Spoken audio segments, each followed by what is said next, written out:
الحمد للہ رب العالمین والصلاة والسلام علی اشرف الانبیاء والمرسلین وعلی آلہ وصحبہ اجمعین اما بعد فاعوذ باللہ من الشیطان الرجیم بسم اللہ الرحمن الرحیم ان رحمت اللہ قریب من المحسنین صدق اللہ العظیم وبلغنا رسولہ النبی الکریم ونحن علی ذلک لمن الشاہدین والشاکرین والحمد للہ رب العالمین۔ محترم و مکرم حاضرین کرام و سامعین عظام، میں نے ابھی قرآن پاک کی آیت مبارکہ پڑھی ہے۔ اللہ پاک اس میں ارشاد فرماتا ہے ان رحمت اللہ قریب من المحسنین، بے شک اللہ کی رحمت نیک بندوں کے قریب ہوا کرتی ہے۔ اللہ کے نیک بندوں کے پاس رحمت ہوتی ہے، اللہ کے نیک بندوں کے پاس برکت ہوتی ہے۔ اور اسی طرح کا معاملہ انسان کے انتقال کے بعد بھی ہوتا ہے۔ جو بندہ نیک ہوتا ہے اور منتخب ہوتا ہے، پیارا ہوتا ہے، اس پر اللہ کی خصوصی رحمتیں ہوتی ہیں مرنے کے بعد بھی۔ اور اس کو واضح کرنے کے لیے رسول پاک علیہ السلام نے بہت پیاری حدیث پاک بیان فرمائی۔ حضور ارشاد فرماتے ہیں، جو شرح الصدور فی احوال الموتى والقبور میں جلال الدین سیوطی رحمۃ اللہ علیہ نے درج فرمائی ہے، ارشاد فرماتے ہیں ان القبر روضۃ من ریاض الجنہ او حفرۃ من حفر النار۔ اس کا مطلب کیا ہے؟ حضور ارشاد فرماتے ہیں قبر کسی بھی انسان کی یا تو جنت کے باغات میں سے ایک باغ ہوا کرتی ہے یا جہنم کے گڑھوں میں سے ایک گڑھا ہوا کرتی ہے۔ اب قبر کے اندر کس کے کیا ہے یہ تو کوئی نہیں کہہ سکتا، مگر کچھ ایسے بندے اس دنیا میں تشریف لائے ہیں جن کے بارے میں ساری دنیا کا متفقہ طور پر عقیدہ ہوتا ہے کہ وہ نیک ہیں، وہ نیک تھے، تو پھر یقینی طور پر ان کا قبر کا معاملہ اور قبر کی منزلیں بھی ان کی نیکی ہوں گی۔ تو یہ دو پوزیشنز ہیں، ایک عام انسان کی قبر ہوگی اور ایک ہو گئی اولیاء اللہ کی قبر۔ اور ولی کے ولی ہونے کے بارے میں ہمیں کیسے یقین ہوا؟ یہ تو ایک تاریخی بات ہے جس کو ساری دنیا مانتی ہے کہ کسی انسان کو جب کوئی نیک تصور کرنے لگتا ہے، رسول پاک علیہ السلام کی حدیث مبارکہ سے بھی بات ثابت ہے کہ جب کسی انسان کے بارے میں کچھ مسلمان یہ کہنے لگ جائیں کہ وہ نیک ہے، تو پھر اللہ رب العزت مسلمانوں کی باتوں کی تصدیق کرتے ہوئے اس کا حشر نیکوں میں فرمائے گا، جیسا کہ تفاصیل حدیث کی کتابوں میں ملتی ہیں۔ تو مطلب یہ ہے کہ ایک عام خبر ہے، ایک ولی کی خبر ہے، دونوں کا الگ الگ مرتبہ ہے۔ اب جب ولی کی خبر پر ہم جاتے ہیں، عام خبر پر ہم غلاف نہیں چڑھا سکتے، کیونکہ غلاف چڑھانا کوئی فائدے کا باعث نہیں ہے۔ غلاف چڑھانے سے ایسا تو نہیں ہوتا کہ خبر والے کو کوئی فائدہ پہنچتا ہے یا اس کو ٹھنڈک ہو رہی ہے کہ آپ غلاف چڑھائیں تو اس کی ٹھنڈک دور ہو جاتی ہے۔ غلاف چڑھانا یہ فائدے کے لیے نہیں ہوتا۔ پھر اولیاء اللہ کی خبر پر غلاف کیوں چڑھایا جاتا ہے؟ وجہ کیا ہے؟ اگر آپ اس بات کو سمجھنا چاہیں تو کعبے شریف کی مثال آپ سمجھ سکتے ہیں۔ ساری دنیا میں کروڑوں اربوں خربوں گھر ہیں، مگر صرف ایک گھر پر غلاف چڑھایا جاتا ہے، وہ کعبہ ہے، اور بڑے اہتمام سے چڑھایا جاتا ہے۔ اس کے غلاف چڑھانے کی باضابطہ ایک تقریب ہوتی ہے اور اس کے غلاف پر ہزاروں لاکھوں روپے خرچ کیے جاتے ہیں، کروڑوں روپے خرچ کیے جاتے ہیں۔ بہت خوبصورت غلاف کعبہ معظمہ پر چڑھایا جاتا ہے۔ کیوں چڑھایا جاتا ہے؟ عام گھروں پر غلاف کیوں نہیں چڑھایا جاتا؟ اس واسطے اس گھر پر غلاف چڑھایا جاتا ہے تاکہ دنیا کو پتا چلے یہ عام گھر نہیں ہے، یہ اللہ کا گھر ہے، اللہ کا گھر ہے۔ اس کے غلاف کے ذریعے پتا چلے، محسوس ہو کہ یہ گھر تمام گھروں سے جدا ہے۔ اسی طرح دنیا میں ہزاروں لاکھوں کتابیں ہیں، مگر ہر کتاب پر ہم نے کبھی کسی کتاب پر غلاف چڑھا کر نہیں رکھا۔ ایون حدیث کی کتابیں بھی ہمارے گھر میں ہوتی ہیں، ہم اس پر غلاف چڑھا کر نہیں رکھتے، مگر ایک کتاب ایسی ہے کہ باضابطہ اس پر غلاف چڑھایا جاتا ہے، وہ کتاب ہے قرآن مجید۔ اس پر غلاف کیوں چڑھایا جاتا ہے؟ وجہ کیا ہے؟ سبب کیا ہے؟ اس واسطے چڑھایا جاتا ہے کہ جب غلاف دیکھو تو سمجھ جاؤ کہ یہ کتاب عام کتاب نہیں ہے، یہ کتاب اللہ کی کتاب ہے، یہ گھر اللہ کا گھر ہے، یہ کتاب اللہ کی کتاب ہے۔ اسی طرح عام قبرستانوں پر اگر کوئی غلاف چڑھاتے پھرے وہ بیوقوف ہے، پیسے کا ضیاع کر رہا ہے، مگر اگر اللہ کی ولی کی مزار پر غلاف چڑھائے، کیوں چڑھایا جائے غلاف؟ اس واسطے چڑھایا جائے کہ دنیا کو پتا چلے یہ آرام فرمانے والا ایک عام انسان نہیں ہے، یہاں پر اللہ کا دوست آرام فرما رہا ہے۔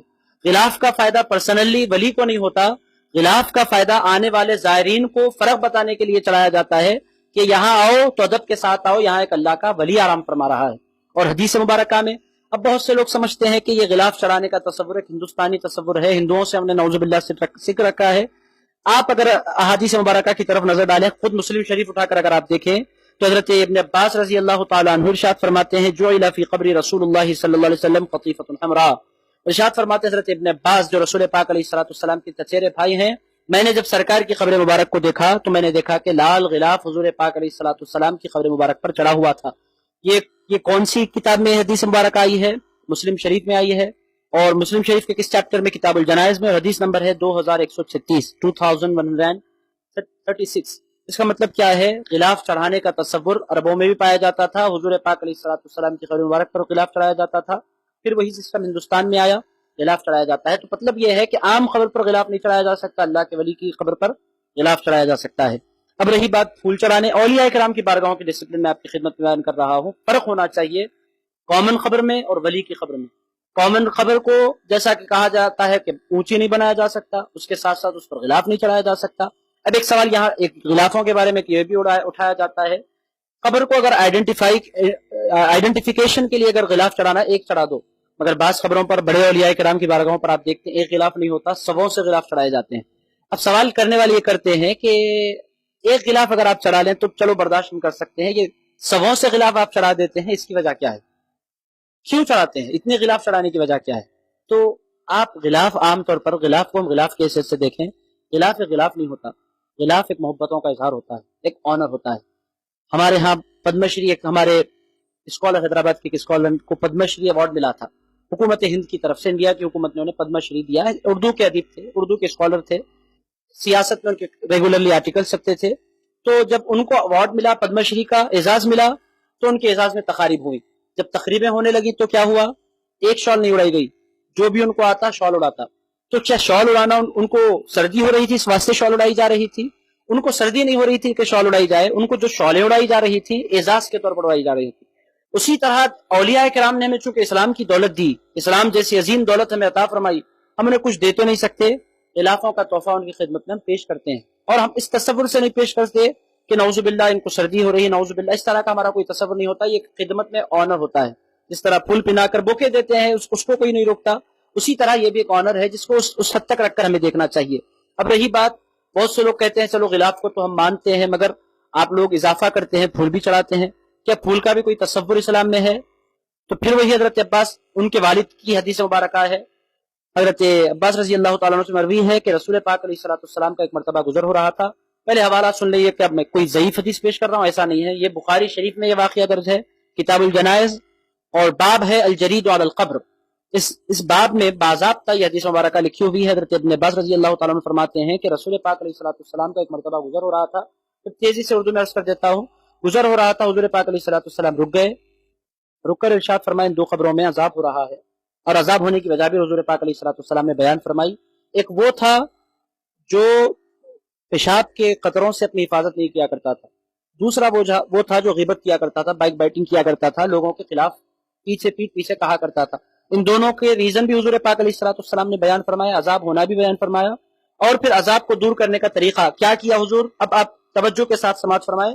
ثم اخذ جریدتن، حضور پاک علیہ السلام نے ایک شاخ لی جو ہری بھری تھی، اس کے بعد کیا کیا؟ جریدتن رطبہ، رطبہ کا مطلب جو تازہ ہو، تر و تازہ جس کو ہم کہتے ہیں، اس کو لیا حضور پاک علیہ السلام نے، فشقھا، اس کے دو ٹکڑے کیے، بنصفین، آدھے کی جانب سے لے کر حضور پاک علیہ السلام نے اسے توڑا، ثم غرز فی کل قبر واحدہ، اس کے بعد ہر قبر پر ایک ٹکڑا لگا دیا، ایک حصہ لگا دیا اس شاخ کا، دوسرے حصے پر دوسرا لگا دیا، یہاں تک بات ختم نہیں ہو۔ اس کے بعد ارشاد فرمایا فقالوا یا رسول اللہ لما صنعت ھذا، ہم نے عرض کیا سرکار آپ ایسا کیوں کر رہے ہیں؟ فقال لعلہ ان یخفف عنہما، ارشاد فرمایا میں ایسا اس واسطے کر رہا ہوں تاکہ ان سے ان کا عذاب کم ہو جائے۔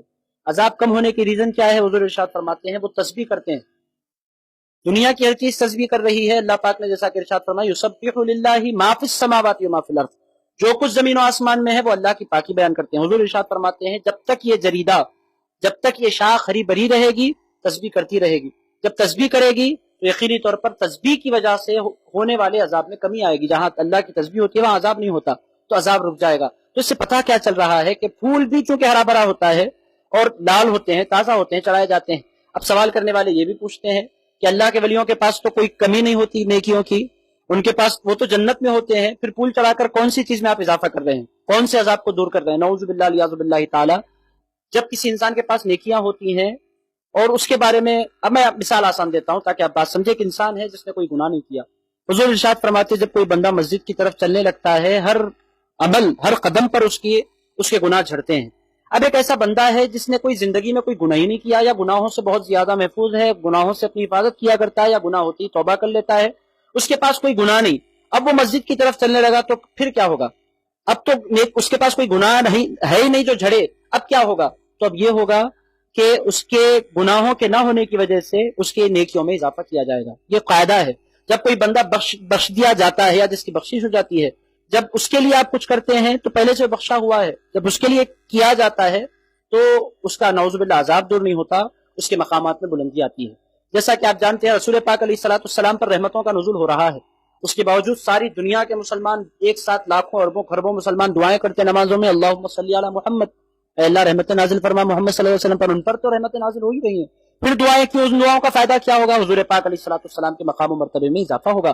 تو پتہ کیا چل رہا ہے کہ قبروں پر پھول چڑھانا یہ بھی رسول پاک علیہ الصلوۃ والسلام کی سنت ہے۔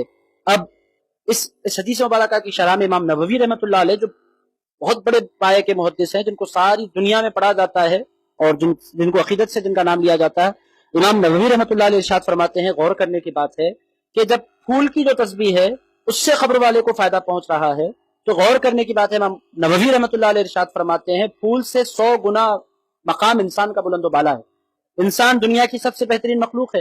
امام نووی رحمۃ اللہ علیہ ارشاد فرماتے ہیں جب پھول کی تسبیح کا فائدہ قبر والے کو پہنچ سکتا ہے تو پھر انسان کی تلاوت کا فائدہ قبر والے کو کیوں نہیں پہنچ سکتا؟